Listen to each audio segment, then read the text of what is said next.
First of all, thank you so much for joining me and agreeing to be interviewed for this. Um, Thanks for asking me. Like, seriously.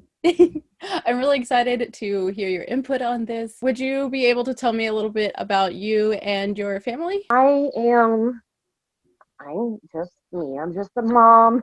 Um, no, I've got two boys, 17 and 18. Both are autistic. Both are, what, I forget the levels that they just came out with. Like, they keep changing this stuff for me. Hmm. I can't keep up. So I think they'd be like a level three because it's the Okay. lowest functioning. Thank you, because I forget. Um, I like to say my oldest is like teetering or between a two and a three because Mm. he's got some communication, but he's really hard to understand. So, like, if we were to run into to you at the grocery store, you might understand. Hi, how are you? My name's Evan. Blah blah blah. Like up to that point, and then after that, you wouldn't be able to understand him. Yeah. Um. So, and then Tristan, my 17-year-old, has no communication. Um. So,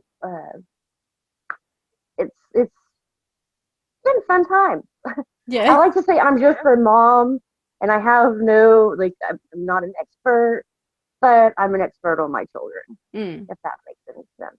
So how well, I guess you kind of answered it, but maybe if we could go into it a little bit more. How well do you feel that you understand your children? It depends on the day and the time. Some most of the time it's fairly easy. Like they're 17 and 18 now, so a lot of the things like I don't think people realize how much of our communication is nonverbal. Mm. Like how much is the facial expressions, the body language, the tone of voice, those sorts of things. Uh, and I think people like in our like normal people tend to overlook those things. Like Mm. they're like, oh, I don't understand. I'm like, um, but no, a lot of it's nonverbal communication. So I can tell, especially with my Tristan, my 17-year-old who is nonverbal, I can tell by the way he's acting. Like, okay, guys, we need to pull back a little bit. He's getting agitated. We're running out of time. We need to change something before he has a meltdown. He can't handle this environment for much longer. Um, uh, and same with my older son, little Evan, my 18-year-old.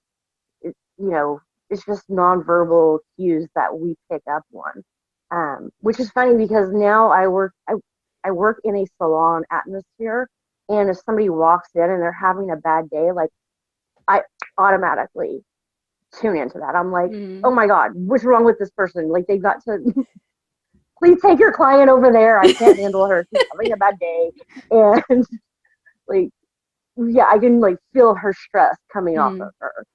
So I think nonverbal parents are probably more in tune to that than your average person. You were saying kind of by reading nonverbal cues and facial expressions and such, is that probably like the main way that you all communicate, or do you all work on any other forms or anything like that? We are working on getting like a communication device.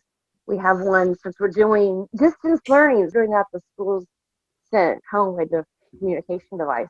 So we are actually working on getting him to use, getting both of them to use that more. So that's more with Tristan. We're also trying to get Evans to do it too. So whenever he can't find, because I like to call it Dory moments. You can tell that he knows what he wants to say, but he can't find that word.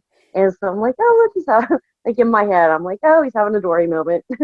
So whenever he's having a hard time, he can go through and try to find those words to communicate better.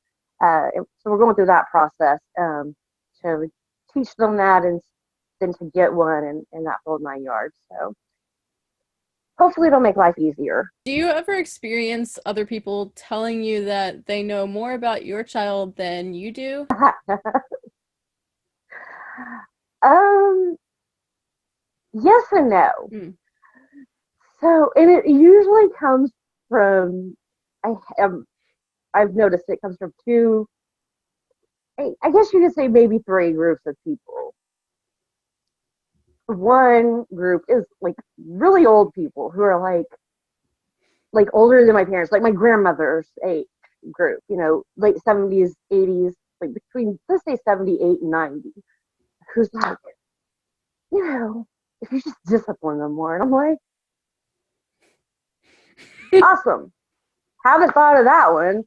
Um, and, and then the other group is usually young professionals who have no kids themselves, who like maybe have just graduated college, um, who, don't get me wrong, they do have knowledge, but they don't have knowledge in being a parent. They don't have knowledge in like what it's like to be in this 24/7, to where you have to literally, like, I mean, I've literally taken and had to sit down on my computer for hours on end. Oh, like constant, well, I don't say constantly, but you know, several times over the past 18 years, and just research things, research what the therapies I've researched, and not only do I research like what the research says, but I also try to find things from other parents, like from other individuals who's actually went through this, to get their take on this, which, you know, that's non, it isn't non-scientific. You know what I mean? Like that's Mm, like, okay, so person A had a bad experience, but person B had a great experience.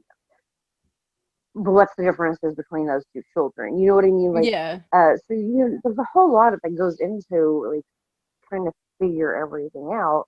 Um, and there's not really a playbook. There's not a handbook for any child. So it's, yeah. I mean, some, those are two of the main groups that I find that like do it. But yeah,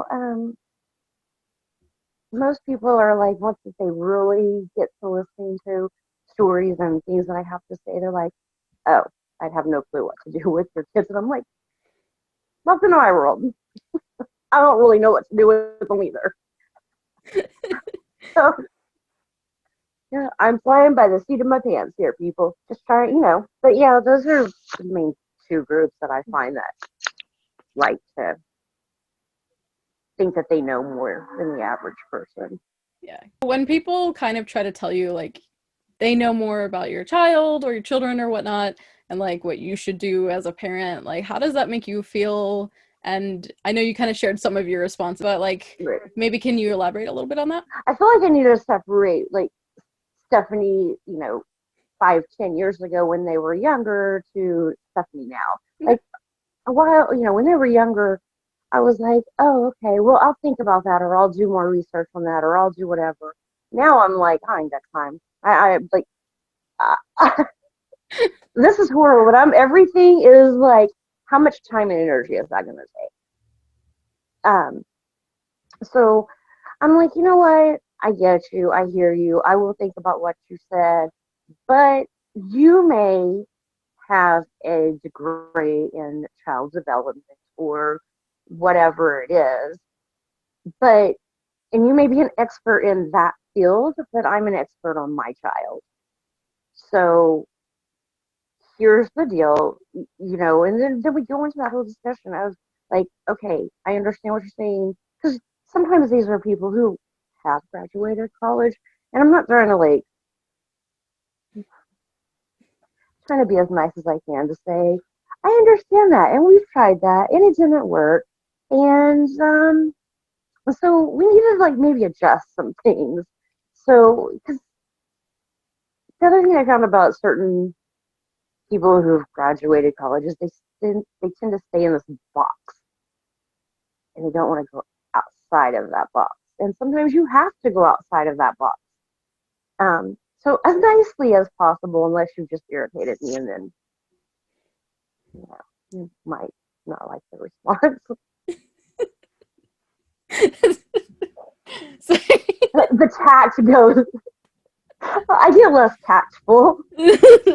So, what resources have you found the most useful in learning about your child and autism in general? That's a hard one because there's so many things. This might sound like, I don't know, some people might find this as not a great answer, but one of the best things I ever learned to do was how to Google. because there's a ton of stuff out there. And not only do you have to Google the different things that you need, the different resources, but you also need to Google and do some research on those places because they might offer. Like one of the best therapies we did was floor time when they were really little, and okay, so you may offer floor time, but you may be horrible at it, and maybe causing more problems than than help. Um, so not only just Googling and finding, the things that we need, but also the places that we're getting those things from. But yeah, I mean, that's my number one thing is figure out Google, figure out how to decipher what's a legitimate legitimate web page. Um, like WebMD versus Bubba Gump's homemade medicine. You know what I mean? Like, Yeah. because that's a real thing on the internet, right? I mean, Yes. it is a real thing. So that's the best thing. My best advice is learn how to Google, learn how to decipher real legit information from, you know, Bubba Gump's whatever. And also take into consideration other parents' other parents' experience. And I prefer parents who say, okay, my child is, you know, because in my opinion, you're going to handle um, an autistic person like yourself differently than an autistic person like my 17-year-old Kristen, who's completely nonverbal, who, has a hard time telling you um, if he's happy or sad. Like that comes easier for you than it does for him. Yeah. So, you're going to handle different autistic people differently, in my opinion. So if you can find parents who are saying, okay, my kid is, in this lower function category versus the higher function, because those therapies aren't going to work the same for those different individuals. Do you feel that you are your children's voices or children's voice? You know what I'm trying to say. I don't know how to make that plural. And why or why not? Unfortunately, I do feel like I am their voice. Um, I don't want to be their voice. I want them to learn how to communicate in some way, shape, or form so that they can be their own voice. They're 17 and 18 years old now. When they were 5 or 6, it's pretty normal for the parent to kind of have that role. But they're 17 and 18 now. They're young men. Um, I don't want to be their voice. I don't want to be that person. So we are doing everything we can to, I feel like in a sort of way I'm trying to push them out the front door. Oh, go live your own life. I think that's pretty typical at that age. Right? But seriously, like I don't want like they're of an age where I shouldn't. And I don't want to be like I want them to be able to say, hey, this isn't working for me. Mm. You know. Yeah. But until we get to that point, I will gladly keep my role as it is, no matter how much I don't want to do it. So how do you feel regarding the role of like autistic advocates in the world of autism? I think that they're important because there are like we have such a wide spectrum of people, um, you know, and I think that it's very important to have well-meaning advocates in our community, and I think it's also important for um, I'm a parent. I'm trying to advocate for what's best for my children, but not just my children. Like, I mean, I've went after some places and people, um, uh, not just not just for my kids, but for all autistic people. Yes, in that moment, we're dealing with my children, but I want you to take that moment and learn from that moment. and apply it to other situations, if that makes any sense.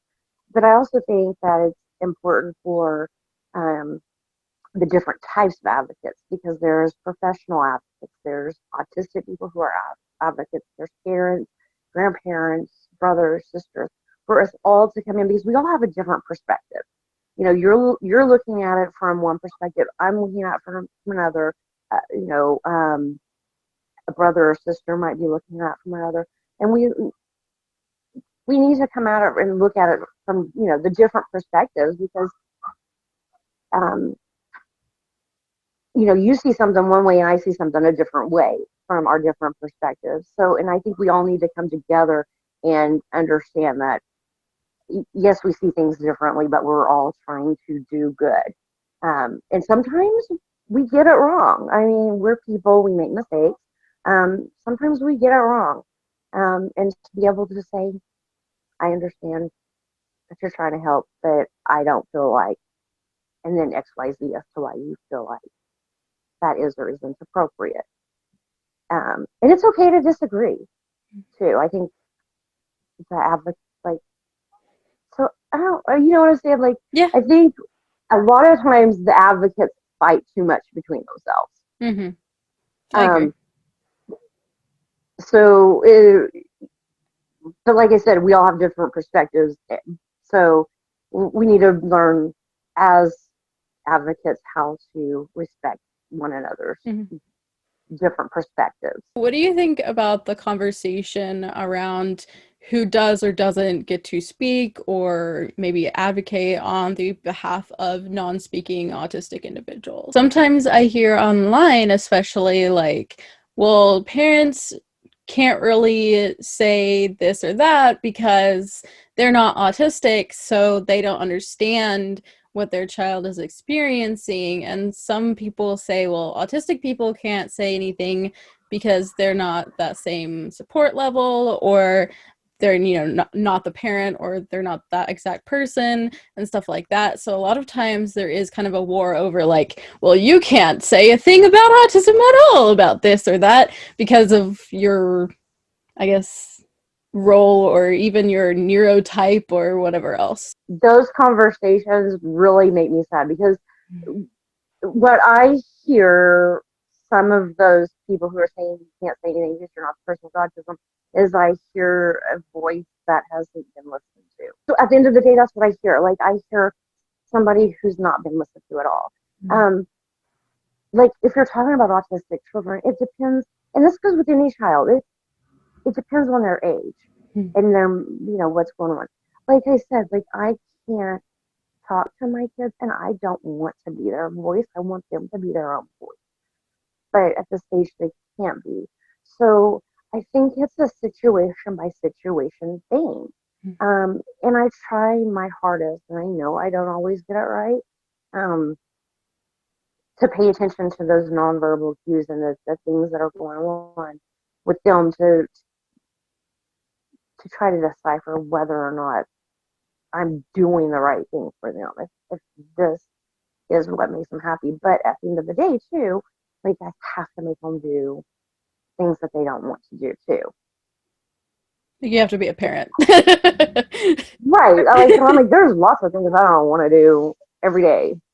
I don't want to get up and get dressed and go to work. I don't want to go do the laundry or clean the kitchen. I mean, I do it, but I don't want to. Yeah.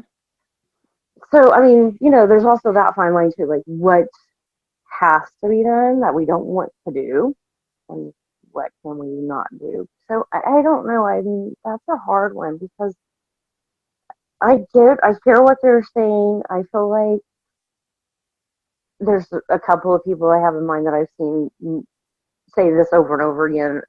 What you're saying about, like, we don't have right. Um, and I feel like there's a couple of those people who've never been listened to, and that breaks my heart. Mm. Um, but at the end of the day, God gave me these children. God gave me these children for a reason, and um, I'm just doing the best I can to do what I can. So I don't really know, but I do think that I think it depends on each individual and where they are in life.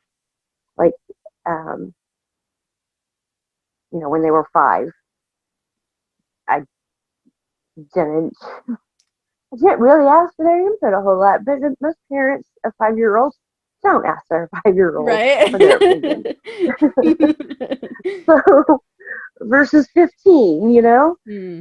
So I think there's a lot of variables in that, a lot of different things. And was there Um, anything else that you would like to maybe bring up and kind of say or thoughts or anything else?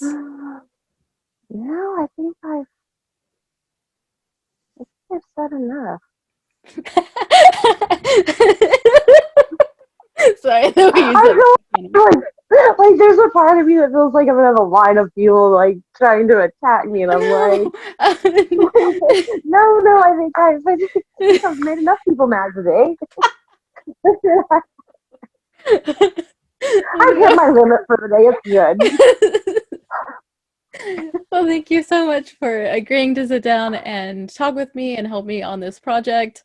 I really appreciate your input and your time and all that stuff and the many words that you said that you feel was plenty. Thank you for asking me. Like I said, I'm not an expert on autism. I just happen to have 2 kids with autism, and I'm an expert in those. So um, I hope I helped some people understand some things, and I hope I gave some parents and people who have autistic loved ones some encouragement to do what they feel is right for those who don't have a voice.